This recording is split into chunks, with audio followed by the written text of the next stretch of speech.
ஆறுமுகம் தரும் ஏறுமுகம். முருக பக்தர்கள் அனைவருக்கும் வணக்கம். இந்த பதிவு முருகன் யாரோட பிரச்சனை தீரணும், யாருடைய கவலைகள் தீரணும் அப்படின்னு நினைக்கிறாரோ அவர்கள் கண்ணில் மட்டும்தான் கண்டிப்பாக படும். ஏன்னா வேல்மாறலை யார் படிக்கணும்னு நினைக்கிறது முடிவு பண்ணுறது அவர் தான். அவர் நினச்சா மட்டும்தான் நம்ம வேல்மாறலை வாயால் உச்சரிக்க முடியும். ஸோ இந்த பதிவை யார் எப்போ பார்த்தாலும் சரி எங்கள் கூட சேர்ந்து இந்த வேல்மாறல் பாராயணத்தை நீங்களும் பண்ணுங்கள். ஆல்ரெடி நம்ம 19 பாடல்களை பண்ணியாச்சு. இன்றைக்கி 20வது பாடல். ஒவ்வொரு நாளும் ஒவ்வொரு பாடலையும் 6 முறை பண்ணிகிட்ருக்கோம். இன்றைக்கி 20வது பாடல். திரைகடலை உடைத்து நிறை புனர்கடிது குடித்து உடையும் உடைப்படைய அடைத்து உதிரம் நிறைத்து விளையாடும் திருத்தணியில் உதித்தருளும் ஒருத்தன் மலைவிருத்தன் எனதுலத்தில் உரை கருத்தன் மயில் நடத்துகுகன் வேலே.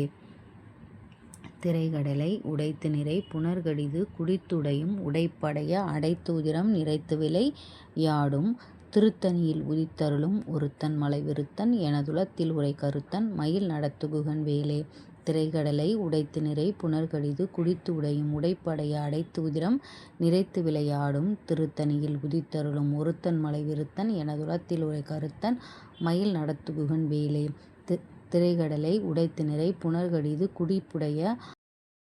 குடித்து உடையும் உடைப்பு அடைய அடைத்து உதிரம் நிறைத்து விளையாடும் திருத்தணியில் உதித்தருளும் ஒருத்தன் மலைவிருத்தன் எனதுலத்தில் உரை கருத்தன் மயில் நடத்துகுகன் வேலே. திரைகடலை உடைத்து நிறை குடித்து உடையும் உடைப்படைய அடைத்து உதிரம் நிறைத்து விளையாடும் திருத்தணியில் உதித்தருளும் ஒருத்தன் மலைவிருத்தன் எனதுலத்தில் உரை கருத்தன் மயில் நடத்துகுகன் வேலே. திரைகடலை உடைத்து நிறை புனர்கடிது குடித்து உடையும் உடைப்படைய அடைத்து உதிரம் நிறைத்து விளையாடும் திருத்தணியில் உதித்தருளும் ஒருத்தன் மலைவிருத்தன் எனதுலத்தில் உரை கருத்தன் மயில் நடத்துகுகன் வேலே. திரைகடலை உடைத்து நிறை புனர்கடிது குடித்து உடையும் உடைப்படைய அடைத்து உதிரம் நிறைத்து விளையாடும் திருத்தணியில் உதித்தருளும் ஒருத்தன் மலைவிருத்தன் எனதுலத்தில் உரை கருத்தன் மயில் நடத்துகுகன் வேலே. கண்டிப்பாக வேல்மாறலை வீடியோ பிடிச்சதுன்னா லைக் பண்ணுங்கள், ஷேர் பண்ணுங்கள், கமெண்ட்டில் ஓம் முருகா போற்றி அப்படின்னு டைப் பண்ணுங்கள்.